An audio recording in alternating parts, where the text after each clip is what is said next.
ಸಮಯಕ್ಕೆ ಸರಿಯಾಗಿ ಬಸ್ ಸಂಚಾರ ಕಲ್ಪಿಸುವಂತೆ ವಿದ್ಯಾರ್ಥಿಗಳ ದಿಢೀರ್ ಪ್ರತಿಭಟನೆ. ಬಸ್ ಸೌಲಭ್ಯ ಕಲ್ಪಿಸದಿದ್ರೆ ಬಸ್ ತಡೆದು ಪ್ರತಿಭಟನೆಗೆ ಎಚ್ಚರಿಕೆ. ಸಮಯಕ್ಕೆ ಸರಿಯಾಗಿ ಬಸ್ ಸೌಲಭ್ಯವಿಲ್ಲದೆ ಕಾಲೇಜು ವಿದ್ಯಾರ್ಥಿಗಳು ಪರದಾಡುವ ಸನ್ನಿವೇಶ ಎದುರಾಗಿದೆ.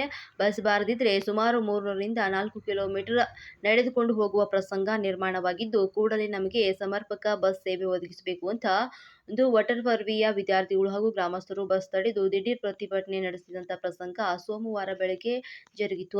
ಪ್ರತಿನಿತ್ಯ ಕೊಪ್ಪಳಕ್ಕೆ ನೂರಾರು ವಿದ್ಯಾರ್ಥಿಗಳು ಕಾಲೇಜಿಗೆ ತೆರಳುತ್ತಾ ಇದ್ದು, ತಾವರಗೆರೆ, ಹಿರೇವಂಕಲಕುಂಟ ಮಾರ್ಗವಾಗಿ ಗುನ್ನಾಳ, ಕೋಳಿಹಾಳ, ಮ್ಯಾದನೇರಿ, ವಟರ್ವರ್ವಿಯಿಂದ ನೆಲಜೇರಿ ಮಾರ್ಗವಾಗಿ ಕೊಪ್ಪಳಕ್ಕೆ ಪ್ರತಿನಿತ್ಯ ಬೆಳಗ್ಗೆ 9 ಗಂಟೆಗೆ ಕೇವಲ ಒಂದು ಬಸ್ ಮಾತ್ರ ವಾಹನ ವ್ಯವಸ್ಥೆ ಇದ್ದು, ಆ ವಾಹನದಲ್ಲಿ ವಿದ್ಯಾರ್ಥಿಗಳನ್ನ ಸರಿಯಾಗಿ ಕರೆದುಕೊಂಡು ಹೋಗ್ತಾ ಇಲ್ಲ ಅಂತ ವಟರ್ವರ್ವಿಯ ಗ್ರಾಮದ ಶಾಲಾ ಕಾಲೇಜು ವಿದ್ಯಾರ್ಥಿಗಳು, ಸಾರ್ವಜನಿಕರು ಪ್ರತಿಭಟನೆಗೆ ಮುಂದಾಗಿದ್ದಾರೆ. ಈ ಕುರಿತು ಯಲಬುರ್ಗಾ ಸಾರಿಗೆ ನಿಯಂತ್ರಕರಿಗೆ, ಅಧಿಕಾರಿಗಳಿಗೆ ಸಾಕಷ್ಟು ಬಾರಿ ಮನವಿಯನ್ನ ಸಲ್ಲಿಸಿದ್ರೂ ಕೂಡ ಪ್ರಯೋಜನವಾಗಿಲ್ಲ. ಪ್ರತಿನಿತ್ಯ ಕಾಲೇಜಿಗೆ ಹೋಗುವಂತಹ ವಿದ್ಯಾರ್ಥಿಗಳು ಅಲ್ಲದೆ ಸಾರ್ವಜನಿಕರು ಬೆಳಗ್ಗೆ ಕೊಪ್ಪಳಕ್ಕೆ ಹೋಗಬೇಕಂದ್ರೆ ಪರದಾಡುವಂತಹ ಪರಿಸ್ಥಿತಿ ನಿರ್ಮಾಣವಾಗಿದೆ ಅಂತ ಮಾಧ್ಯಮದ ಮುಂದೆ ತಮ್ಮ ಅಳಲನ್ನ ತೋಡಿಕೊಂಡಿದ್ದಾರೆ. ಯಲಬುರ್ಗಾ ಕ್ಷೇತ್ರದ ಶಾಸಕ ಬಸವರಾಜ ರೆಡ್ಡಿ ರವರು ಶಿಕ್ಷಣಕ್ಕೆ ಮಹತ್ವ ನೀಡಿ ತಾಲೂಕನ್ನ ಸಾಕಷ್ಟು ಶೈಕ್ಷಣಿಕವಾಗಿ ಪ್ರಗತಿಯನ್ನ ಮಾಡಿದ್ದಾರೆ.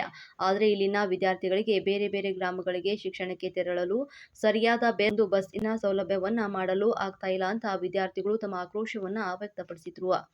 ಕೂಡಲೇ ನಮಗೆ ಈ ಮಾರ್ಗವಾಗಿ ವಿದ್ಯಾರ್ಥಿಗಳ ಅನುಕೂಲಕ್ಕಾಗಿ ಬಸ್ ಬಿಡದೇ ಇದ್ದ ಸಂದರ್ಭದಲ್ಲಿ ಬಸ್ ತಡೆದು ಉಗ್ರ ಪ್ರತಿಭಟನೆ ಮಾಡಲಾಗುವುದು ಅಂತ ಈ ವೇಳೆ ಎಚ್ಚರಿಕೆಯನ್ನ ನೀಡಿದ್ದಾರೆ. ಈ ಸಂದರ್ಭದಲ್ಲಿ ಹನುಮಂತಪ್ಪ ಬಡಗೇರ್, ಕರ್ನಾಟಕ ರಕ್ಷಣಾ ವೇದಿಕೆ ಯುವ ಸೇನೆ ಅಧ್ಯಕ್ಷ ರಾಮನಗೌಡ ಪಾಟೀಲ್ ಮತ್ತು ಭೀಮಣ್ಣ ಬುಡಶೆಟ್ನಾಳ್, ನೀಲಪ್ಪ ಕುದುರಿಕೋಟಗಿ ಮತ್ತು ದುರ್ಗಪ್ಪ ಮಡಿವಾಳರು ಸೇರಿದಂತೆ ವಿದ್ಯಾರ್ಥಿನಿಯರಾದಂಥ ಬಸಮ್ಮ, ಶಾಂತಾ, ಮಹಾದೇವಿ, ನೇತ್ರಾ, ಲಕ್ಷ್ಮಿ, ವಿಜಯಲಕ್ಷ್ಮಿ, ಸೌಮ್ಯ, ಅಶೋಕ್, ಅನಿಲ್, ಸುರೇಶ್, ಪರಮೇಶ ಹಾಗೂ ಇತರರ ವಿದ್ಯಾರ್ಥಿಗಳು ಈ ಸಂದರ್ಭದಲ್ಲಿ ಹಾಜರಿದ್ದರು.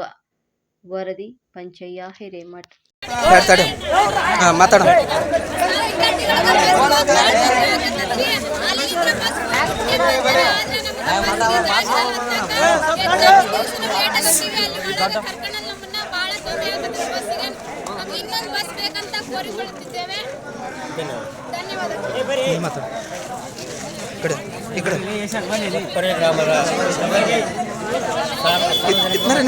ಕೇಳಿಕೊಳ್ಳೋದೇನೆಂದರೆ, ಈಗ ಪ್ರತಿ ದಿವಸ ಹುಡುಗರು ನಾವು ನೋಡಲಾರ್ದೆ ಪ್ರತಿ 3 ಕಿಲೋಮೀಟರ್ ದಿನ ನಡಿಬೇಕು. ಅಲ್ಲಿ ವಿದ್ಯಾರ್ಥಿಗಳಿಗೆ ಮಾಡಿಕೊಡೋಕಂದು ನಮ್ಮ ಸರ್ಕಾರದಿಂದ ಕೈ ಮುಗಿದು ಕೇಳ್ತೇವೆ.